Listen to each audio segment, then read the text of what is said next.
Well, good afternoon, and thank you for tuning in to the Raymond Hall Show. I am your host, Raymond Hall, and we usually say it's a nice and breezy day here in Southern California, but they caught us off guard. They gave us a little example of what heat is like.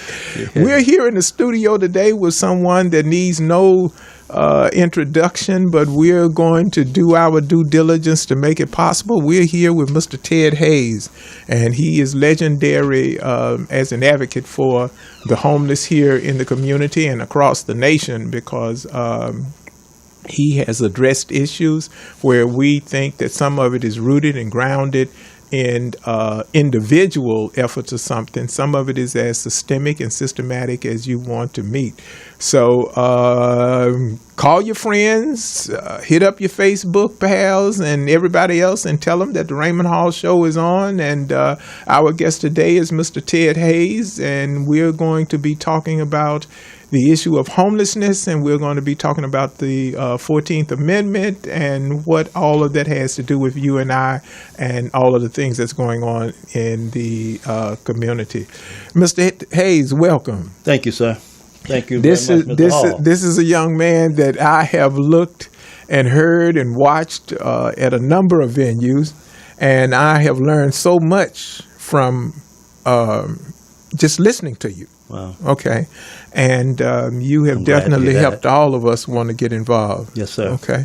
So tell us a little bit about you. How did you get involved? What? My big mouth. Oh, is that what it is? I talk too much. Like most people in the world, we see what's wrong. Right. And we're good at articulating what's wrong with a passion, and we can point out and criticize. But very seldom do we know how to fix that which we criticize. So I was fussing. I guess the Lord got tired of me running up at the mouth. I used the Bible out. I yelled at priests on TV. Right. I blamed white people, the government, the church, the rich. Okay. The Lord said to me one day, Ted, if you know so much, big mouth, why don't you go do something about it? He said, I'll tell you what. I'm going to go down. I'll be downtown Los Angeles with the homeless at the 10th City, across the street from the LA Times. And don't bother talking to me until you come down there, and we'll resume our conversation. It's just like that, man. Wow. It took me a few days and struggling with myself to do that. And finally, I found my way downtown. As soon as I walked around City Hall, Spring Street, Temple Street side up on a hill, and you look down towards the LA Times right there was the two big white tents that an organization called the Homeless Organizing Team. It was some homeless activists and advocates and social service providers and attorneys that wanted to make the point that homelessness is not simply someone down on their luck or someone got fell in drugs and all that. Right. They were saying it's an socio-economic issue that needs to be addressed. Okay. And so they didn't want, Tom Bradley was the mayor at the time, they didn't want to hear all that. So they said, can we put up a tent city and show you? And because in those days, the homeless were scattered in little spots here and there. Exactly. The ones concentrated on Skid Row. Right. And when he said, we'll put the tent up and you'll see. They put those two tents up, man. Hundreds, mostly black folks, showed up. And that's what I had said. There was a young man by the name of Harry Rogers, one of my mentors. He was the leading activist downtown at the time, and he and this German guy was here on a visa, was working, doing all the hard labor to keep that tent city going, right? Right. And I saw the brother on my television while I was living outside town, outside of L.A. He was saying, we need help, and that's when the whole thing, you need to get downtown. So when I came up over the hill and I saw those two big white tents and those people, I had an epiphany. Okay. And at that point, I realized what I was going to do for the rest of my life, and I had peace. And me and the Lord started kicking it again. Yeah, because you have definitely distinguished yourself. I've spoken to a lot of people, and I myself was misinformed. I was talking to people, oh, that homeless guy. And I'm going, okay. Let me share something with you, ladies and gentlemen, and listening audience. Here is a man that had a passion or has a passion for what he does. Keep rolling for so much that he left his comfortable home.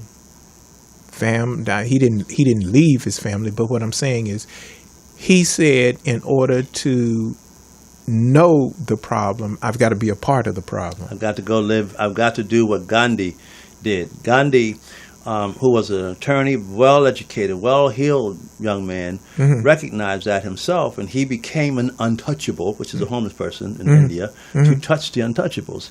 And the greatest of them all, of course, my teacher, my Lord, Yeshua, Jesus, he was a homeless man. He became a homeless man. He says, foxes have holes, birds have nests, but the Son of Man has no place to lay his head. Right. And remember, he told them that when y'all go out, go into the highways, the byways, the alleys, and the lanes of the streets, and compel them to come to my house. And he also said, as least when you've done it to the least of one of these, man, you did it to me. So, following their example to the best I could, you know, I thought I'd be there for maybe 3-4 weeks or something like that. And it turned to 8 years. 8 years Wow. on sidewalks on Skid Row. To my knowledge, nobody in the history of our country has ever done nothing like that. It hurt my family. Don't misunderstand me. I didn't abandon them, but I put more time downtown on the streets with the homeless and them children than I did with my own children. But the Lord told me, he says, whoever forsakes father, mother, husband, wife, children, lands, property, for my sake, shall receive 100-fold in this world and in the world to come. Beyond. Yeah. Yeah. And I've held him to that promise. In fact, one of the signs he gave us, my brother was, one of the signs he gave us was my youngest daughter. She's got off the phone with her right now. She's a coach at USC, track and field coach. Wow. She has just been voted as the in the Western Region Assistant Coach of the Year. Her girls are the ones who won that USC track meet recently for the first time and won the national title. But my daughter went to UCLA, and she made it to the Olympic team in 2004. Okay. Went to Greece. Okay. Won the gold medal in the 110-meter hurdles. Now we had record-breaking time. We had the 2004 Olympics were here. It was in Greece. No, it was in Greece. No, the Greece. Yeah, okay. and I was there. Okay. Yeah. Bobby Kersey saw to it that my wife, my son got there to see this, and what I received that night was the Lord was telling me, this is a major road sign, Ted, that you and your family are on the right road, and you will be blessed, as I told you. Okay. Well, now you're really encouraging me, because sometimes I say, Lord, with this transplant, I have I was sharing with you that I have a heart transplant. It's like 18 years, and I was thinking, hey, I made it through this. I'm gonna be on top of the hill. And the Lord told me, son, I did that because I got something for you to do. Teach. And I just said, okay, whatever you have for me to do. Yes, sir. And they tell me, well, Raymond, you got to have numbers. You got to have this, and you got to have. And people come to me and they say, you know something, Mr. Hall, we are interested in the substance that your show provides. It's okay with us if you don't have 1 million followers. It's just as long as the quality of what it is. So in listening to you, I mean, you've been a mentor of mine for a long time. I changed my dress and my behavior. Okay, I don't look at why a person is where they are. I look at the fact that my path crossed their path on where I am and where they are. So if I got 2 nickels on my path and you have no nickels on your path, I shouldn't be scrambling at the stoplight trying to find a nickel to give it to you. I should have prepared, dressed for giving you a nickel. Be ready. Be ready. Because the stoplight takes 30 seconds, and we all blowing at that guy that's holding up the traffic light. Yeah. So you've helped me and helped, I'm sure, others in a number of ways. Yeah. Talk to us about tent city that was down there at what, Bixel? You mean the Dome Village? The Dome Village, yes. Or Justiceville. See, there was Justiceville down on Gladys, between 5th and 6th Street, next door to the Catholic Workers Hippie Kitchen, where they feed the homeless. Right. And that's Justiceville. That's where I went when I got on the sidewalks. I moved into that lot with a bunch of homeless folks, and that's Justiceville. And in Justiceville, the conception of Dome Village was born there, was created there. Okay. And then for the next 8 years, after they bulldozed us on May the 10th, Mr. Bradley had us bulldozed. He said, y'all got to go. Anyway, the point is, we continued the struggle, these young brothers and I.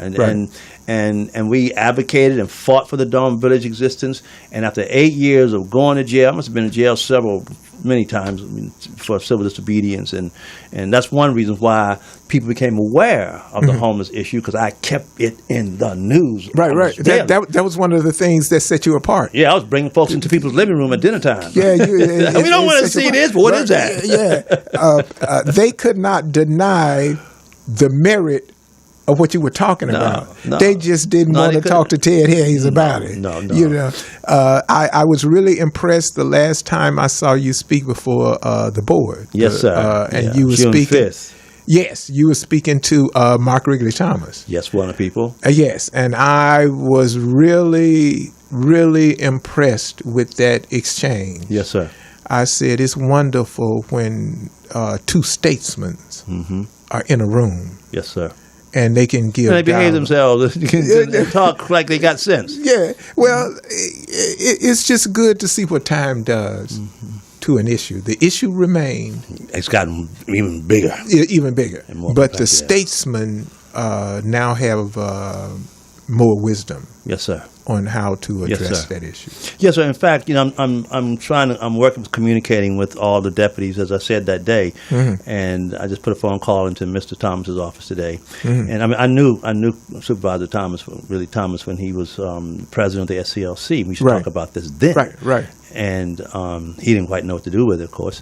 But I'm hoping now that he'll be more open, because one of the things he said that day, when he heard that report, y'all should get that report, the June 5th report of the Board of Supervisors. Essentially, the staff told the supervisors, you're not going to end homelessness in LA County. Just ain't going to happen. Because the average rental in LA County is $2,500. Yeah, it's ridiculous. And as my friend Janice Hahn, I knew her before she was even on the council of LA City, and she blurted out that, wait a minute, $2,500 a unit. She says working class and working poor people can't afford that. So how in the world are we going to get these folks on the sidewalks? Right. Basically, what we've had it. And Mark Lee Thomas blurted out. He said, "We need federal help." Now, based on that, I'm hoping Mr. Thomas will listen, because I know how to get the kind of federal help he and we need to address homelessness in L.A. County and subsequently the nation. Now, that's going to bridge us to 14th Amendment. 14th Amendment. Okay. All right. Now, we're going to take a quick break, because I want you to do something for me.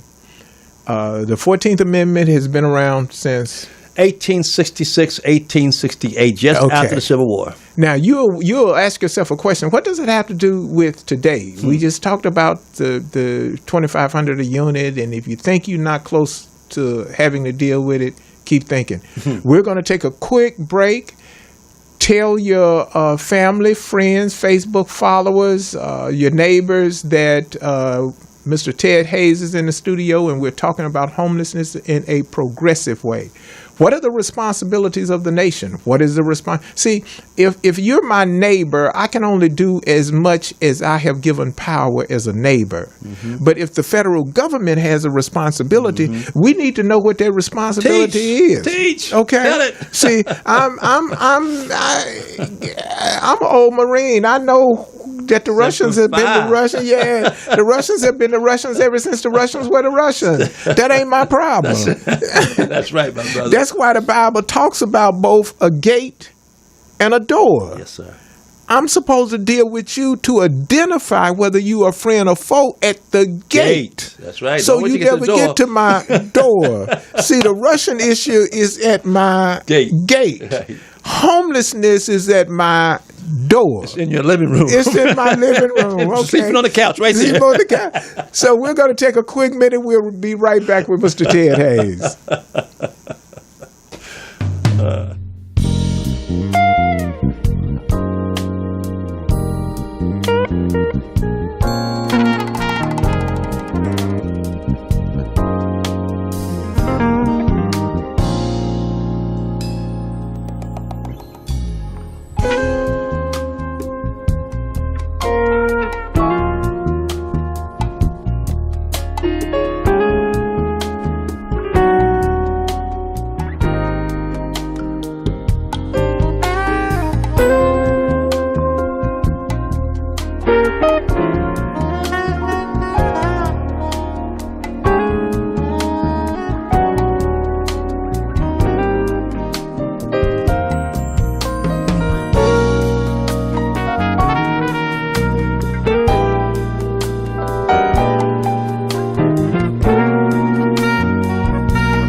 Thank you so very much. This is Raymond Hall, host of the Raymond Hall Show, and we're here with such a distinguished guest, Mr. Ted Hayes. Mr. Ted Hayes has been welcomed in 3 presidential administrations. Yes, sir. I've been to the White House 3 times. On 3 times. On the issue of homelessness. Yes, sir. Okay. Particularly as it relates to black citizens, United States black citizens, i.e. the descendants of the chattel slaves. Okay. Now, that is where we took a break at because we want to talk about the 14th Amendment and the Civil Rights Act of 1866. Yes, sir. So now, give us a connection, give us a foundation and a connection of those 2 acts and how it has something to do with all of the homelessness we're seeing today. 150 years ago, white folks, they've been fighting each other since the nation was born. White folks, Anglo, English-speaking white folks. Lincoln said America is a house divided against itself, and most people think that's between black and white people. It's not between black and white people. It's between white people and white people over black people. Okay. In fact, they almost did not sign the Declaration of Independence on July 4, 1776, because 47 signers of the Declaration of Independence, of the 56, the Declaration of Independence, were slave owners, chattel slave owners. Okay. And then there was another group of them who were not. And they were saying, look, if we're going to talk to the world about freedom, that God created all people equal, and that England is trying to hold us as slaves, yet we have our boot heel on the back of another people. In fact, we have dehumanized them and so forth. We need to bring them into the Declaration of Independence too. Right. Otherwise, we are hypocrites. Right. And so they said in the South said, well, we're not going to change up our style. Without these niggers, we can't survive. What are you talking about? Right. And so they fought. And they, bunk it. Then they realized, you know what? For the sake of the Union, let's compromise, and we'll deal with it later. Well, because they did not deal with it later, God, who was implicated in the Declaration of Independence, when they say God has created God, and they say God told me, and God bless America. God ain't deaf. He ain't blind. He's sitting there listening to all this. Yeah. And he said, wait a minute. Y'all made a deal that you're going to clear my name. You put me in your Declaration of Independence. Right. You're going to set my children free. Okay. You ain't done it. So 60 years later, 740,000 young, innocent white boys and men, North and South, this white division over black people blew up into a violent, most bloodiest war this nation has ever seen. That was the Civil War. More people, the Civil War, ladies and gentlemen, more people died, Americans died in that war than all the wars America has fought combined. Great was That's that saying war. a lot. Saying because you quite a got bit. World War II, World War I, World War II, Korea, Vietnam. And those wars were overseas wars, had to do with other people. Right.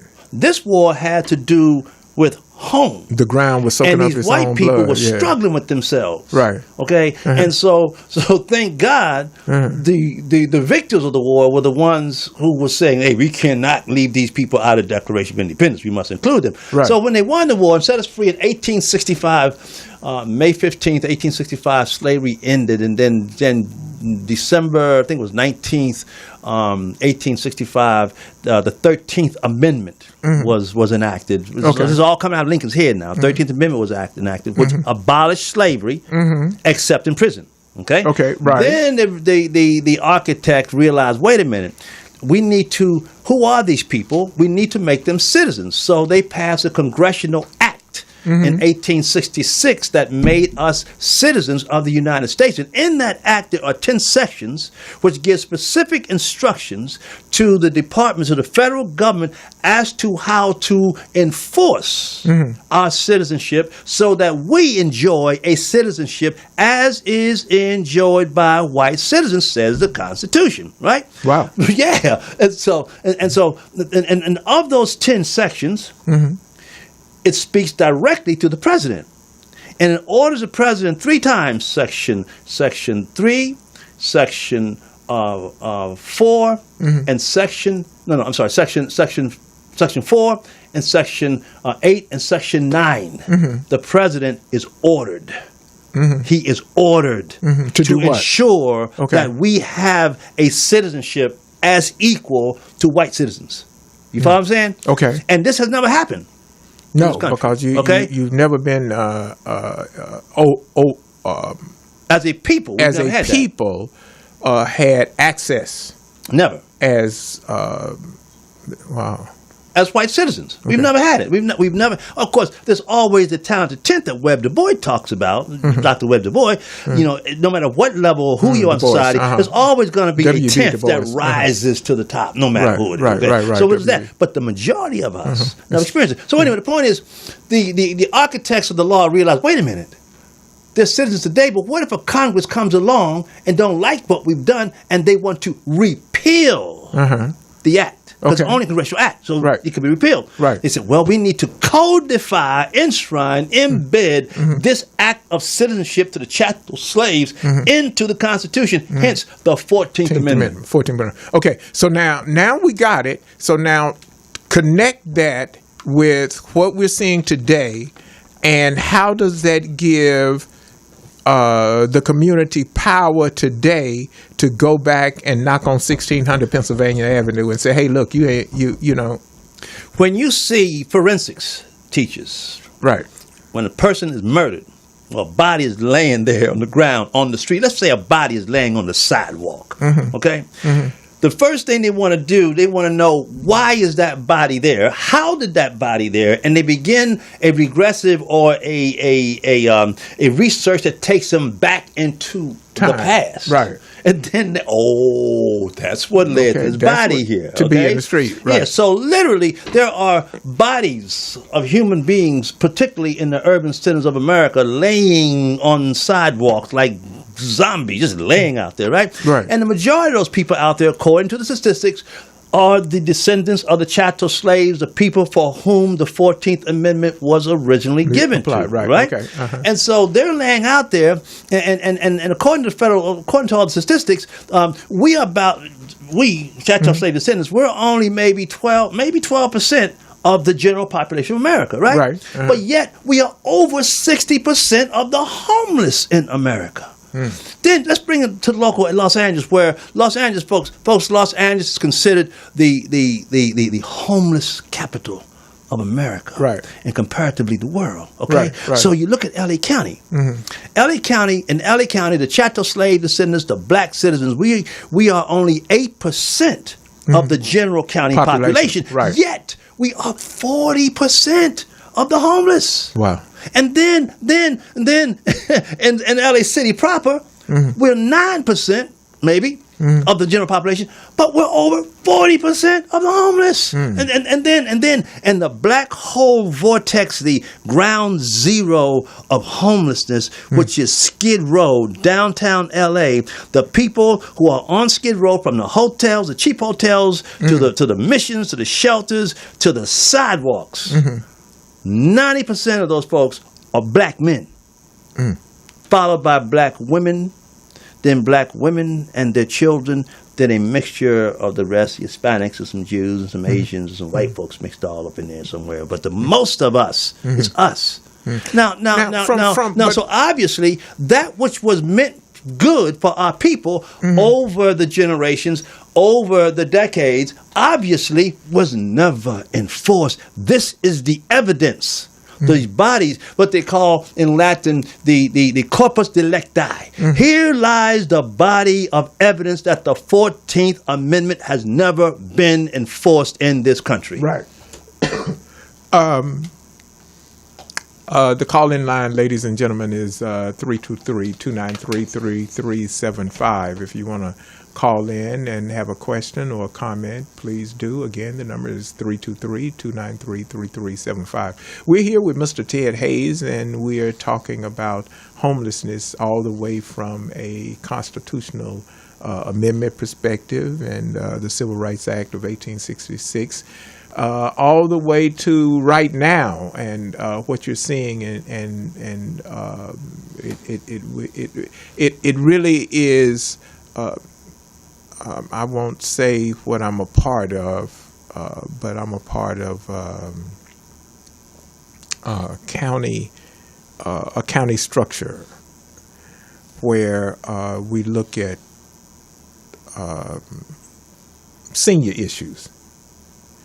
and the numbers are going up everywhere. Yes, and I'm very concerned about that senior issue. I'm involved with a group, in fact, over in Hollywood. It's called and I'd like to invite you to it. It's called the Sensible Sages, put together by a movie producer over there.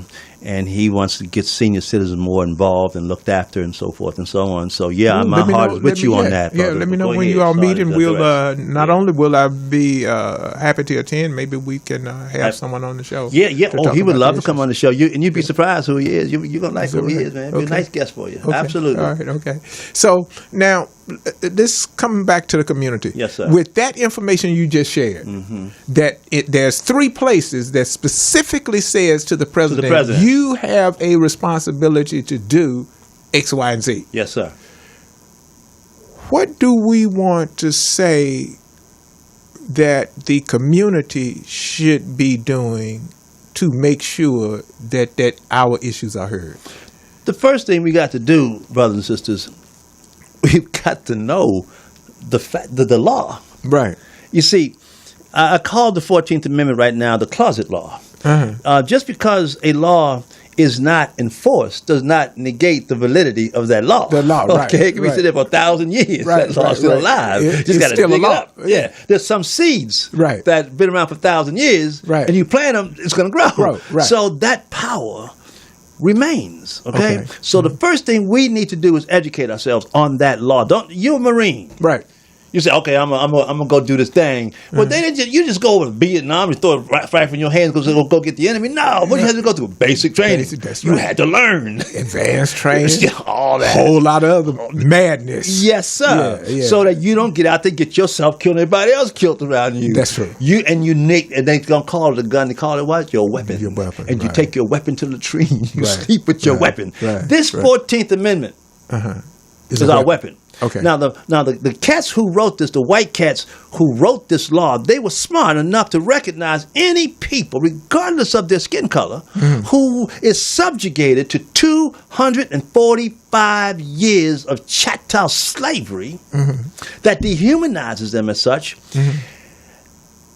When you're born a slave, you die a slave. They recognize these people, whenever now they're free, they are gonna have psychological, emotional issues for generations yet to come, and we don't know what it is, but we know it's bad. It's bad, and it's coming. It's coming. Right. You can't help it. It's the laws of nature. These are the guys who talk about the Declaration of Independence, the laws of nature. The law of nature says if you do this to any human being, regardless of their skin color or their religion or their ethnicity, this is what's going to happen to them if you don't rectify it. Okay? So what they did was they put this law together. They gave this power in the seed, like a time capsule. And they knew we don't know how to read. Yeah, Frederick Douglass, a couple other folks around knew how to read and comprehend what they was reading, but the majority of us didn't know how to read nothing. Come on, man, right? So they recognized, look, God willing, we're gonna treat this like buried treasure. That one day, when these people's children, descendants way down the road, when all this stuff starts hitting them, when they know how to read and comprehend what they're reading, they will save themselves with this weapon. With this weapon. Wow. And the Union will be saved. See, folks, when you read and study, you realize you talked earlier about your show, maybe not necessarily having millions of followers. Right. But those you have is here because of the quality, the value of your show. Well, the same with us. Yeah. We have a value. We are the most valuable treasure, the most valuable substance that this country called the United States has. And those men knew that. This is what Abraham Lincoln had taught them, this stuff before they took him out. And folks, remember something now. Mr. Lincoln, when he died on April the 14th, okay, when they shot him, he passed with 3 things on his mind. The freed chattel slaves, their citizenship, and their right to tell white folks how to run the country, the vote. Right. And that's when John Wilkes Booth said we was going to kidnap Lincoln and we was going to negotiate him, okay? But when he he said it's one thing to free the niggers, another thing to give them citizenship, Right. but now you're going to have them rule over white folks? Yeah. Lincoln got to die. Yeah. But he died with that on his mind, meaning that the work of Lincoln has never been finished. Yeah. Well, And scholars say that to this day, because of that, though we've advanced technologically, militarily, economically, and all that stuff, the American people are still in a state of shock. Yeah. Well, that's part of the reason why this show exists. Our banner is service is a different conversation. And me being from Memphis, Tennessee, oftentimes we were down in Mississippi. And I used to wonder what it felt like, because my mother, during that time, they didn't let girls go to high school. You know, I remember I had a big issue with my granddaddy. He was already dead, thank God, because he chose one day he wanted to beat my mama, and they called it then training girls to be good wives. They lock folk up for that kind of crap now. Okay. But that's not just that. I look back and I wondered, I said, well, now, you got two things with these individuals. You got the slave and you got the service person. See, you can beat me all day long. I'm gonna do what that beating is asking me to do, but I ain't giving you no service. You want me to tell you how to grow the best cotton in the world, and I'm a slave? Really? I'm your slave. I'm going to act like a slave. But what these men did was they had the forethought to say, I'm going to give service even as a slave, because I know inside of the seed of me, there is a generation after me, and that generation after me is going to be able to provide service too. And so that's, you know, when I was waiting on this transplant, all of these men told stories about how they were professors and taught mathematics and helped build universities. And nobody knew the story. Nobody knew that. So I created this thing called the Senior Salute, where we tell their story across the nation. And the Raymond Hall Show is supposed to talk about service, and a Senior Salute actually puts that person on the stage so you can see the face of someone who's given service. See, no one can tell me about Mr. Hayes. I've watched Mr. Hayes give service. 33 years. Yeah, you see what I'm saying? I came to Los Angeles in '82, and one of the most memorable people over the whole course of this time I remember is Mr. Ted Hayes. Stop it. Now, I'm serious. It's good to hear. I was when Mark was a city council. Right. You know, there was a forerunner to the neighborhood council. Mark Ridley Thomas. Okay, yeah. There was a forerunner to the neighborhood council, but he's credited with the model that they picked up for the city. And I was his first elected treasurer of that Southeast Neighborhood Council. Okay. And so I was just invigorated coming out of the South. I was just invigorated with people, you know, working and doing things. Empowered. And all those kind of things. Right. And that was the first time that I heard you back in that era. I don't remember exactly what it was. And you were part of the people that were in the community talking and doing things. And it was about service. Yes, sir. It wasn't just that go to service, be a military person. You had people that was teachers. You had people that was preachers. You had people that were engineers. Everybody gave service with the God-given talent that they were given, that they had. Mm-hmm. So when you come and start talking about the 14th Amendment and people have a responsibility, just know, ladies and gentlemen, that you have a God-given talent. And the President of the United States, well, look, I don't care about, I ain't going to even call a woman's name, whatever her name is. Why you got that on your plate, and the Russians on your plate, and the Germans on your plate, and Susie on your plate, put the 14th Amendment that you're supposed to be taking care of for my people on your plate, too. You know what? It is on the plate. It is on his plate, and this particular president's plate, because this particular president said during the campaign, and this is what got my attention. Okay. I didn't care for this cat, frankly. Well, care less, whatever you're doing, care less. Right. But when he said what he said, he was like a dog whistle. He spoke code to me. Right. He didn't say what I just, not him. Right. He said the 14th Amendment belongs to black people. It belongs to the people who were slaves in this country and not any other group, including immigrants who are trying to take it from them. He said that. I said, what? Now that probably got passed about a whole bunch of folks. Because someone said he's Republican, therefore you close your ears and you see an image of something. This white man is, he's racist. Right? So, didn't hear what that man said. He says something else he said. People don't listen to. You know that whole wall controversy that's going on out there. He said the reason why I'm doing that because illegal immigration hurts black people more than anybody else in the country. Then he said, black people, I know what y'all been going through with the Democrats. I know the history. He said, black people, I know what's going on in the urban. I know what's going on in the urban centers. These people are bigots on y'all. And he said, I want to help you now. Okay, now. There's a bunch of black folks around the president right now. He's being nice to them. I hope he's hearing this. I hope there else some here. They know what I'm talking about. He's placating them. He's humoring them. But see, them folks don't know nothing about homelessness. Right. They know nothing about the 14th Amendment. They know nothing about civil rights.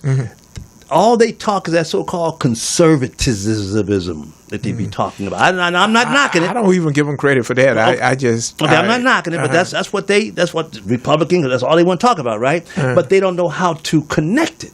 Okay. And the man is sitting there. Look, I hung with black people in New York. I was rappers. I know all, but I don't know what's wrong with y'all. I have here the 14th Amendment. I know what my duty is, but y'all got to come and tell me. Right. And see, and from what I'm gathering, the white people in the country who are really genuinely in their hearts and minds for us, they know this stuff too, but they're not going to tell us. And I thought, how come they won't tell us? Why don't they speak up? Because I realize if they say, all right now, here, this is for you, and this is you, and this is, what'll happen is they taught us instead of us learning ourselves, and then we, being who we are, they know what we do, we will latch on to them and dependent upon them. These white folks said they want us to have a citizenship as is enjoyed by themselves, by white people. Then others said, we want a partner to dance with. You know Fred Astaire and Ginger Rogers. Right. Now, if Ginger Rogers had stood on Fred Astaire's shoes while he danced, that don't work. Right. He wants a woman that can get out there and kick it with him in high heel shoes. Right. And she did it. So she was a better dancer than him. Right. And that's what they want from us. And who is it, my brother? They know this. Every time this white man will go out and get into some fight with some white Europeans or some yellow folks over there in the Far East or whatever, and get in this old big old fight, guess who's there with him? Yeah, black folk. And we always save his butt. Tuskegee Airmen saved World War II. Right. Well, one of the things that I have to, that I constantly I'm sorry, I didn't mean to be... No, that's okay. I'm sorry about that. We're still on the thing about this homelessness, and we have to look at all of the tentacles. Yeah, well, see, that's what... the because we have not known this closet law, we have not practiced it. Dr. King alluded to it in I Have a Dream speech 55 years ago. He said, promissory note. Take it to the Bank of Justice, to the president of the bank. We've never done that. Right. He said that until the Negro receives his citizenship rights, there will be turmoil and no rest in this country. And look at these white folks. You see them today fighting over this whole Russia thing. The Democrats, Republicans constantly going at it, but the root of all of that is us. Yeah. Well, to look at how this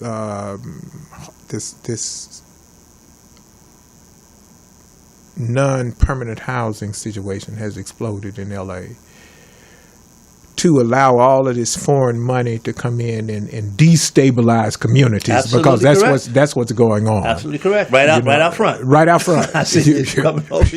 Right. I'm sorry. Yeah. No. Because traditionally, their own racist energies kept them out of our communities. We gonna redline ourselves. We ain't going over there.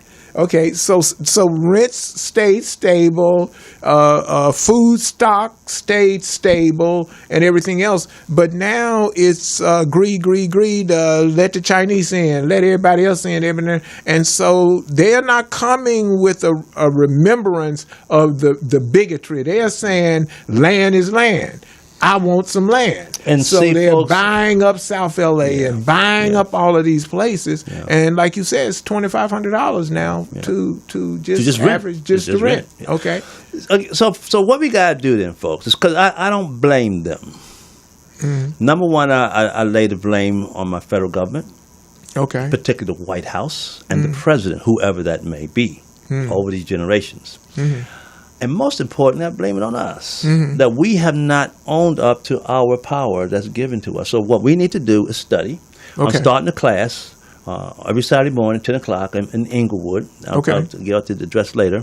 And at 10 o'clock, I'm going to be teaching on the 14th Amendment and what it all means. Oh, and as we learn this, then we can begin to apply it in every situation we're dealing with. I'm headed to Washington, D.C. again in a couple of weeks. Well, actually, I'm going to during the week of the anniversary of the 55th anniversary of the March in Washington, D.C., where King gave the I Have a Dream speech. So I'm going to D.C. for 7 days. And I'm already starting to launch a campaign, a private offline campaign with the White House, negotiating with them. I'm telling them, I'm coming anyway. Okay? But how I come, the negotiations will determine how I come. Whether I come as a friend or come as a critic. Yeah, you're going individually, or you're going No, as there'll a group? be a team of us, and there'll be a team over there waiting for us when we get there. We're going to do a whole big thing, but now we're going to give the White House until August the 7th to work a deal with us. Okay. If they don't work a deal with us by August the 7th, then we're going to go public on Facebook and social media, news conference. We're doing a rally at the first of the month downtown at 500 West Temple Street at the Board of Supervisors. And what we're going to do to the Board of Supervisors and to the President, we're going to show the President that L.A. County is practicing Jim Crow policies. And let me explain to you what I mean by that.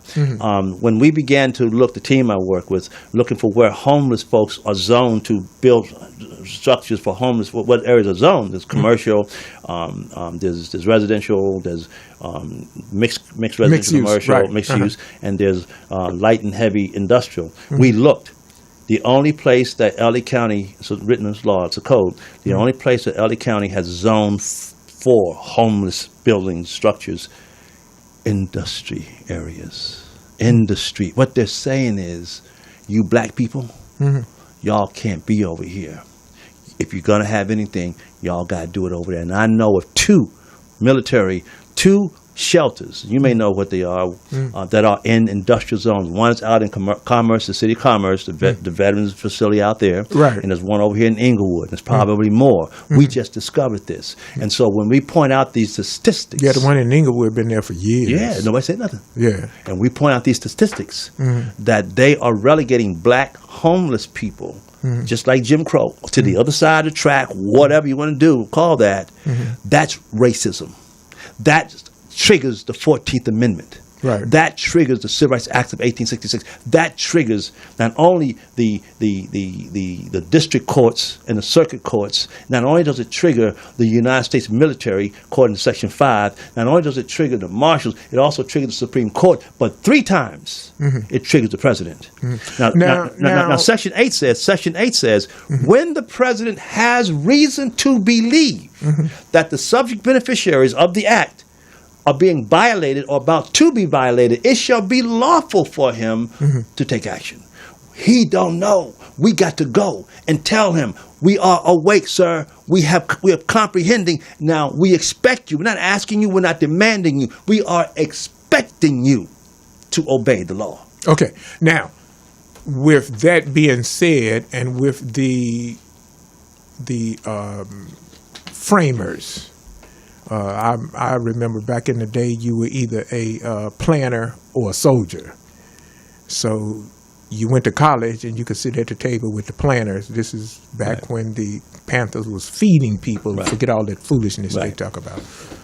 And you went to when they was drafting. Sometimes you was happy to go because you learned their tactics. So you either soldier or planner.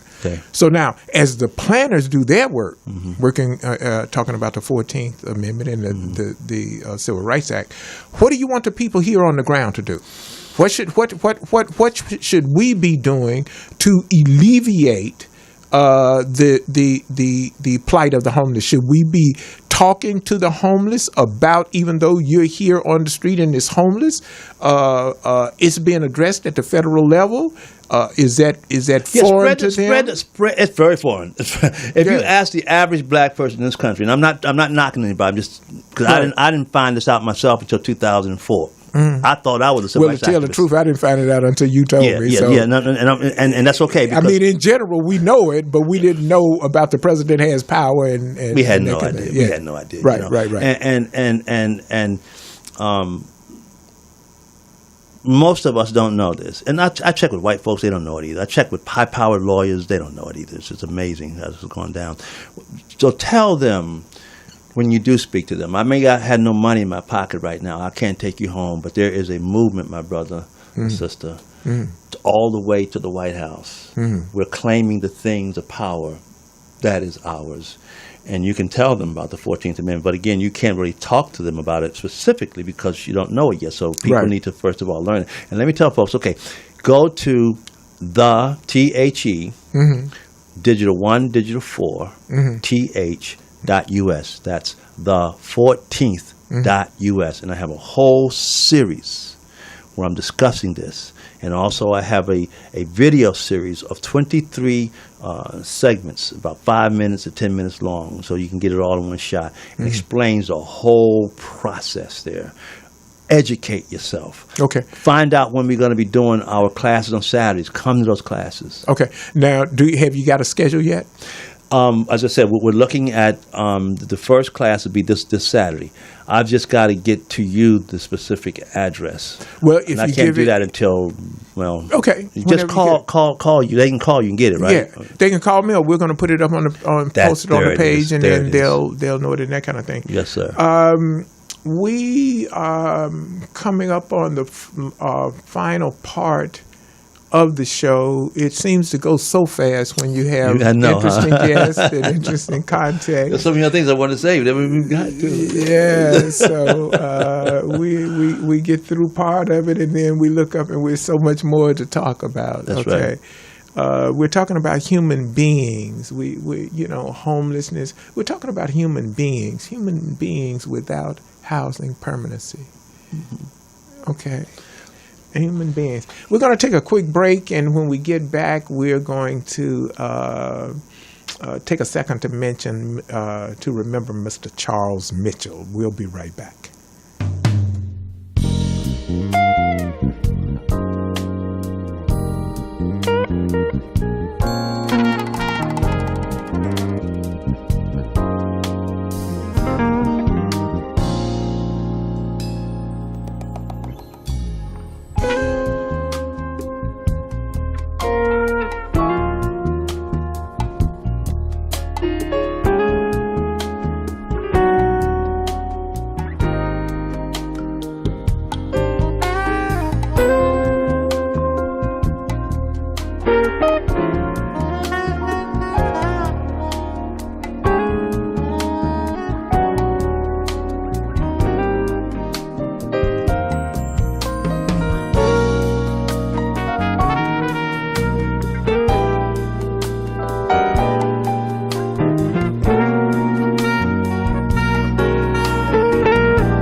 with Chuck Mitchell.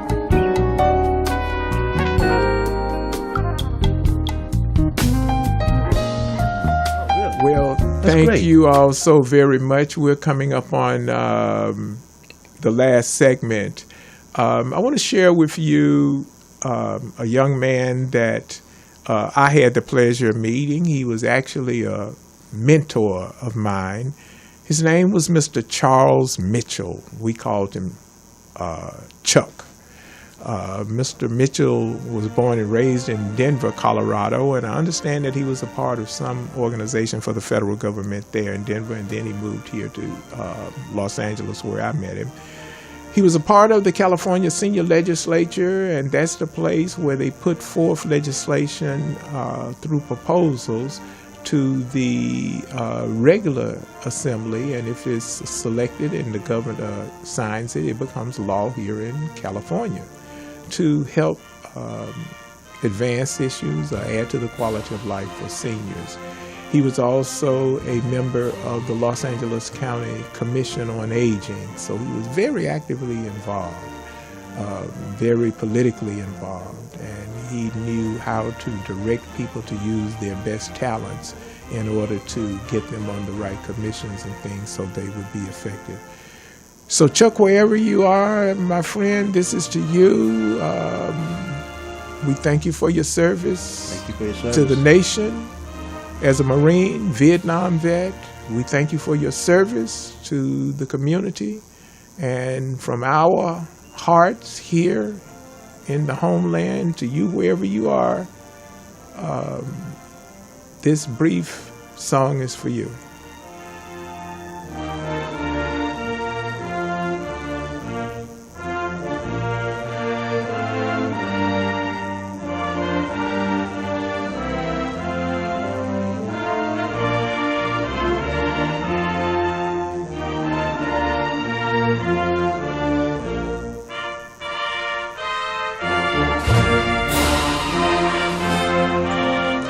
So, Mr. Mitchell, and to all of the people who serve around the nation, who serve in foreign places all over the globe, to those wives who look to see their loved ones soon and the children, to all of the people who help. It's not just the man who fly the plane, it's the people who service those planes.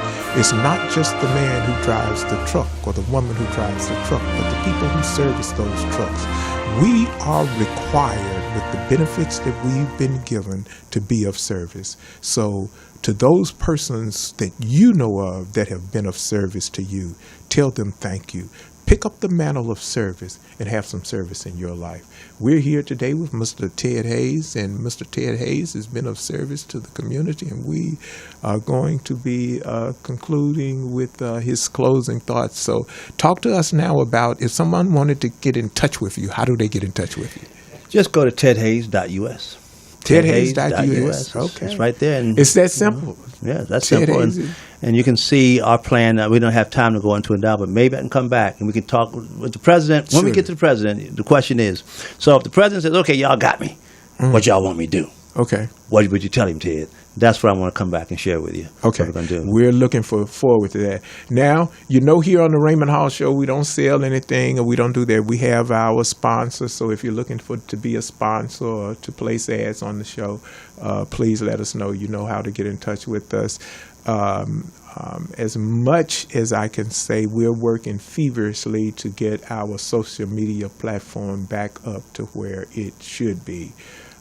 It's not that I have totally abandoned it. It's just that I can only do so much, at one time. And so we're looking to make that thing effective. But our highlight today is I had the pleasure of going into in the city of Carson, and it was this lovely ice cream place called Ken Ice Cream Place, and Ken's Ice Cream. And his grandmother used to own it. It's been there since 1980. We've got a call, so we're going to take this quick. But it was some good ice cream. That's all I want to say. Amen. Good afternoon. You're on the air with the Raymond Hall Show. Yes, this is my first time watching the show. I think this conversation is important. It's a conversation that needs to continue.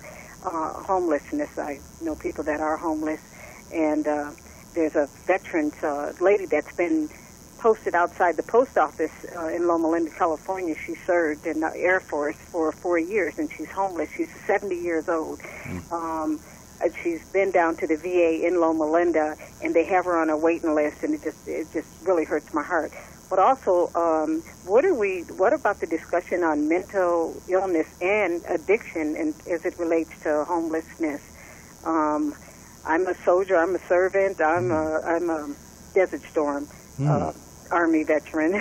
Okay. So I thank you for your service too. All right. Well, thank you for your service. Yes. So so that's some of the things I'd like to know more about the resources. I am studying the 14th Amendment. Good. We need to really read on that, because people are being deprived. Citizens, of this country are being deprived, and as a veteran, I really want to see veterans not deprived of those things, as well as every other citizen. But the question is about mental health and addictions and resources. Okay. Well, thank you so very much for your call. I will share this with you. We do have another show scheduled to talk about homelessness, and specifically talk about homelessness with veterans and seniors. And we will be addressing the issue of chronic homeless. Yes. We'll be addressing the issue of mental health homeless. We'll be addressing a lot of things. So thank you for tuning in, and please like us, tell your friends, and we will tune in next week, and we will be talking about homeless. We're going to invite Mr. Hayes to come back. Really? Yes. Yeah, cool. So anytime he wants to. Yeah.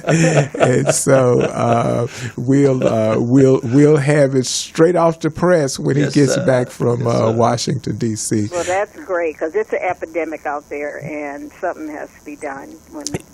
That's true. And we are going to continue, with your help, raise the level of consciousness and get something done all the way from the White House here to your house through the Raymond Hall Show. Okay. Thank you. You're welcome. Have a good day. Okay. Well, we're going to leave it right there. We have flat out ran out of time. We want to thank the caller for calling in, and everything she said was right to the point. Make sure you tune in to us again next week. We will be continuing a conversation that has to do with service. We will be doing our best to make sure that we get you programming that is the kind of programming that you want to hear about. If you have any suggestions, you can follow us, go to Facebook and tell us what it is that you're interested in, and we'll do our best. Mr. Hayes, again, thank you so very much, my friend. Thank you. Okay. Appreciate your service, sir. All right. Big time. We're going to say goodbye. God bless each and every one of you. Stay safe, and as much as possible, be of service. Have a good day.